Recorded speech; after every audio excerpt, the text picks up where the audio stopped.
శిక్ష ఎవరికి? కథ రచన శ్రీపతి లలిత.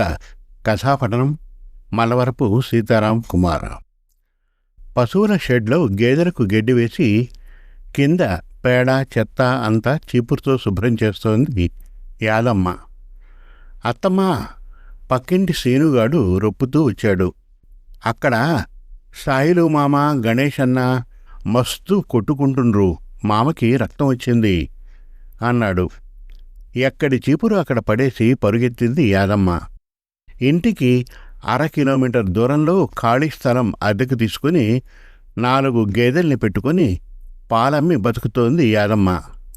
యాదమ్మ మొగుడు సాయిలు మేస్త్రీ పని కంటే తాగడంలోనే టైం ఎక్కువ గడుపుతాడు. కొడుకు గణేష్ని చదువుకోమని స్కూల్లో చేర్పిస్తే 5వ క్లాసులోనే దొంగతనాలు మొదలుపెట్టాడు. తండ్రి సారా ప్యాకెట్లు తెమ్మంటే అందులో సగం తాగేవాడు. నువ్వు తాగి నాశనమయ్యావు, కొడుకును కూడా ఎందుకు నాశనం చేస్తావు అని యాదమ్మ ప్రశ్నిస్తే ఆమెకు ఒంటి నిండా దెబ్బలతో సమాధానం చెప్పేవాడు సాయిలు. దెబ్బలు తిని తిని మొండి తేలిపోయింది యాదమ్మ.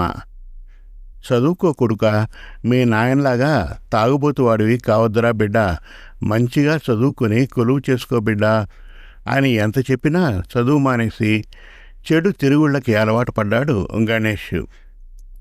కొడుకును అదుపులో పెట్టేది పోయి సాయిలు వాడితో కూర్చొని తాగేవాడు. యాదమ్మ డబ్బులు ఇవ్వకపోతే ఇద్దరూ కలిసి ఆమెని కొట్టేవారు. కూతురు స్రవంతి మాత్రం చక్కగా చదువుకొని అన్నీ మంచి మార్కులతో పాస్ అయింది. వకాలత్తు చదువుతానంటే యాదమ్మ చదివించింది. స్రవంతి ముందు నుంచి పైసలు ఖర్చు కాకుండా సర్కారు బడిలోనే చదివింది. చుట్టుపక్కల కొట్లాటలు దొమ్మీలలో న్యాయం చేయడానికి పోలీసుల దగ్గర నుంచి వకీలుకి పైసలు పెట్టడం చూసి, వకీలవుతా, నాకు సర్కారు కాలేజీలోనే సీట్ వస్తుంది అని అందులో చేరి వకీలు అయింది. రోజు ఇంట్లో గొడవలు ఎక్కువవుతున్నాయి. ఎట్లా దొరుకుతున్నాయో గణేష్ గంజాయికి అలవాటు పడ్డాడు. నెమ్మదిగా తండ్రికి కూడా అలవాటు చేశాడు. పైసలు ఎక్కడివి అంటే చెప్పరు. గణేష్ వేరే వాళ్ళకి గంజాయి అమ్మి పైసలు తెస్తున్నాడేమో అని యాదమ్మకి అనుమానం. పొద్దున్న తాను గేదెల దగ్గరికి వచ్చేప్పుడే చూసింది. ఇద్దరూ చిన్నగా కొట్లాడుతున్నారు.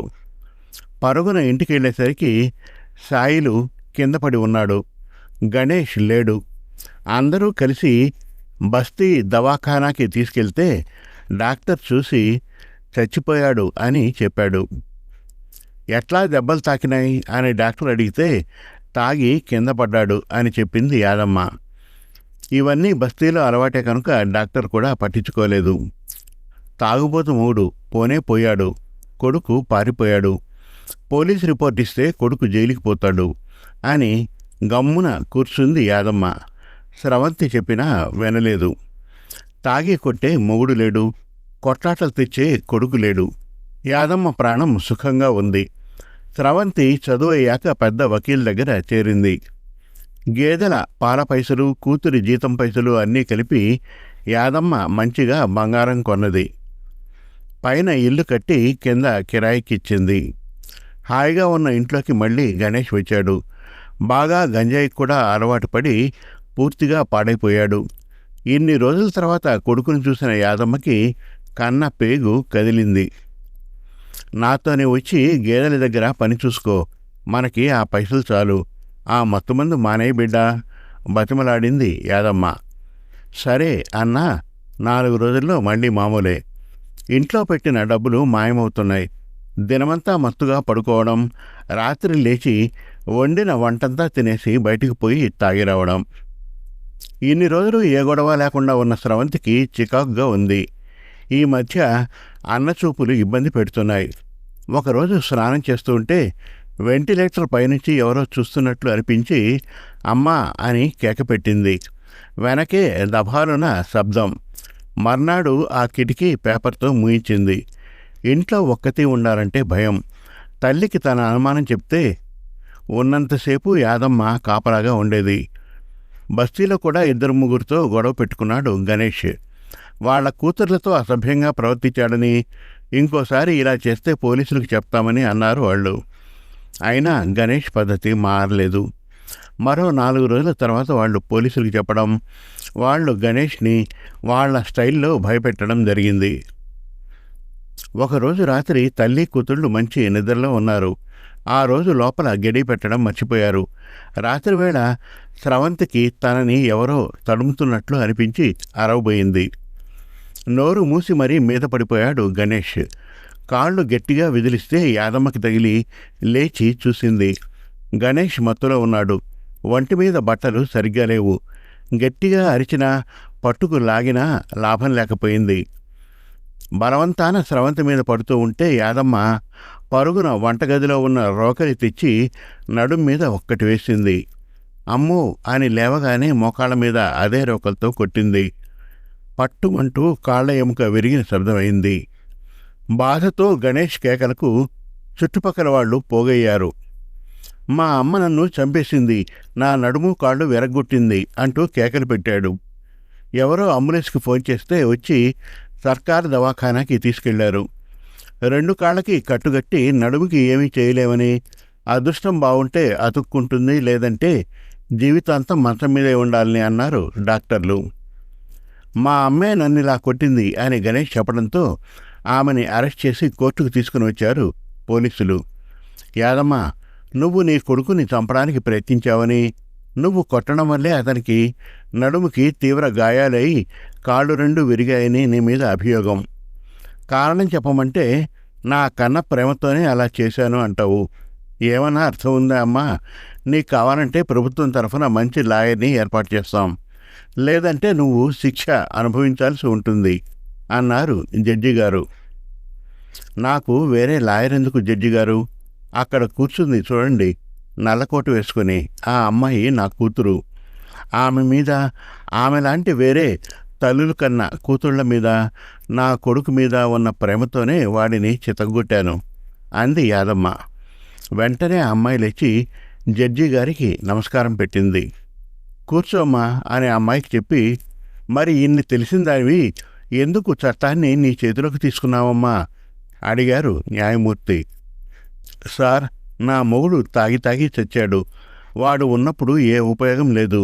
నన్ను పిల్లల్ని రోజు కొట్టి ఉన్న 4 డబ్బులు పట్టుకుపోవడం తప్ప. అందుకే వాడు చచ్చినా పెద్ద బాధపడకుండా నా పిల్లలు బాగా చదవాలని గేదెల్ని పెట్టుకుని పాలు అమ్మి ఫీజులు కట్టాను. కానీ నా కొడుకు చదువుకోకుండా తాగుడికి, మత్తు పదార్థాలకి బానిసయ్యాడు. దాంతో ఆపకుండా ఆడపిల్లల జోలికి వెళ్ళడం, వాళ్ళ పెద్దవాళ్ల చేతిలో తన్నులు తినడం. తాగిన మైకంలో వాడికి అమ్మ, అక్క, చెల్లి తేడా ఏమీ తెలియడం లేదు. ఎన్నోసార్లు మంచిగా చెప్పాను, వినలేదు. మొన్న మళ్ళీ అలానే చేశాడు. తాగి నా కూతురు మీదకి వస్తే కర్ర తీసుకొని కొట్టాను. మామూలు విషయంలాగా చెప్పింది యాదమ్మ.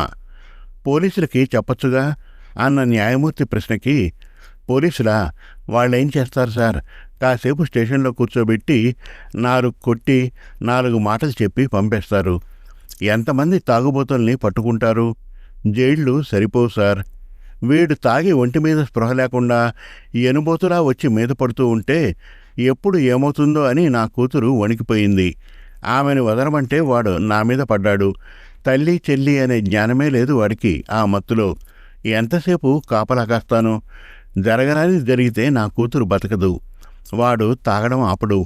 ఎప్పుడు ఏ ఆడపిల్లకి ద్రోహం చేస్తాడో తెలియని ఆ వెధవని చంపేయడమే సరైందనిపించింది. కానీ నేను జైల్లో కూర్చుంటే నా కూతురి బతుకు ఏం కావాలి? అందుకే దెబ్బలతో ఆపాను. వాడు చెయ్యరాని అఘాయిత్యం చేసి జైలుకెళ్ళి ఎవరో ఓ ఆడకూతురి బతుకు బండలయ్యి ఎందుకు సార్ ఇంతమంది బాధపడాలి? అందుకే మళ్ళీ ఏ ఆడకూతురి వంక చూడకుండా నడుం విరగొట్టాను. ఇప్పుడు వాడికి చాకిరీ నేనేగా చెయ్యాలి. ఆ జ్ఞానం కూడా లేకుండా పోలీసులకి ఫిర్యాదు చేశాడు. నన్ను జైల్లో పెడితే వాడి ముఖాన ఇన్ని నీళ్లు పోసేవారు కూడా లేరు. నాకు శిక్ష వేసే ముందు కొంత ఆలోచించండి సార్. ఈ తాగుడుతో ఎన్ని కుటుంబాలు నాశనమవుతున్నాయి. టీవీలో, సినిమాల్లో కంటికి కనపడకుండా మద్యపానం హానికరం అని వేయడం కాదు, ఆ షాపుల దగ్గర పెద్ద బోర్డులు పెట్టాలి. సందుకో డాక్టర్ ఉండడు, మందుల షాప్ ఉండదు, కానీ మందు షాప్ మాత్రం ఉంటుంది. ఆ షాప్ లైసెన్స్ కోసం ఆడ, మొగ పోటీ పడతారు. ఇప్పుడు తాగడానికి కూడా పోటీ పడుతున్నారులేండి. ఇప్పుడు ఇంకా గంజాయి లాంటి మత్తు పదార్థాలు ఎక్కడ పడితే అక్కడ దొరుకుతున్నాయి. చదువుకునే పిల్లలకి అలవాటు చేస్తున్నారు. చిన్న పాన్ షాప్లో కూడా గంజాయి చాక్లెట్స్, ఐస్ క్రీంలు అమ్ముతున్నారు. అమ్మేవాళ్ళని పట్టుకుంటారు, కానీ అసలు వాళ్ళు దొరకరు. పిల్లల స్కూళ్ళ దగ్గర నిఘా పెట్టాలి. స్కూల్ బయట ఎవరు ఏమీ అమ్మకుండా చూడాలి. బియ్యం, పప్పులకి రేషన్ కాదు సార్, మద్యానికి రేషన్ పెట్టాలి. ఎక్కువ తాగిన వాళ్ళు రోడ్ల మీద పడిపోకుండా, ఇంటికొచ్చి గొడవ చేయకుండా షాప్ వాళ్లే ఏర్పాటు చేయాలి. అక్కడ కొట్లాటలు కాకుండా పోలీసులు ఉండాలి. తాగుబోతులకి ప్రభుత్వం పెన్షన్ల లాంటివి ఇవ్వకూడదు. ఎందుకంటే ఆ డబ్బులతో తాగి కూర్చుంటున్నారు. ఆరోగ్యశ్రీ కింద వైద్యం చేయకూడదు. తాగి తెచ్చుకునే రోగాలకు వైద్యం ఎందుకు? మద్యపాన నిషేధం ఎలానూ చేయలేరు. కనీసం ఏదైనా చేసేటట్లు చూడండి. చిన్న పిల్లలు మత్తు పదార్థాలకి బాధితులు కాకుండా చర్యలు తీసుకోండి. తప్పు చేసిన నా కొడుకును కొట్టినందుకు నాకు శిక్ష పడ్డా పర్వాలేదు, కానీ వాడికి ఆ మత్తు మందు తాగుడు అలవాటవడానికి కారణమైన వారికి అందరికీ కూడా శిక్ష పడితే న్యాయం జరిగినట్లే చెప్పడం ముగిచ్చింది. విన్న న్యాయమూర్తి ఏమీ మాట్లాడలేదు. ఏం మాట్లాడాలో తెలియలేదు. కేసు రేపటికి వాయిదా వేస్తున్నాను అని లేచి వెళ్ళిపోయారు. సమాప్తం. మరిన్ని చక్కటి కథల కోసం, కవితల కోసం, వెబ్ సిరీస్ కోసం మన తెలుగు కథలు.com విజిట్ చేయండి. Thank you.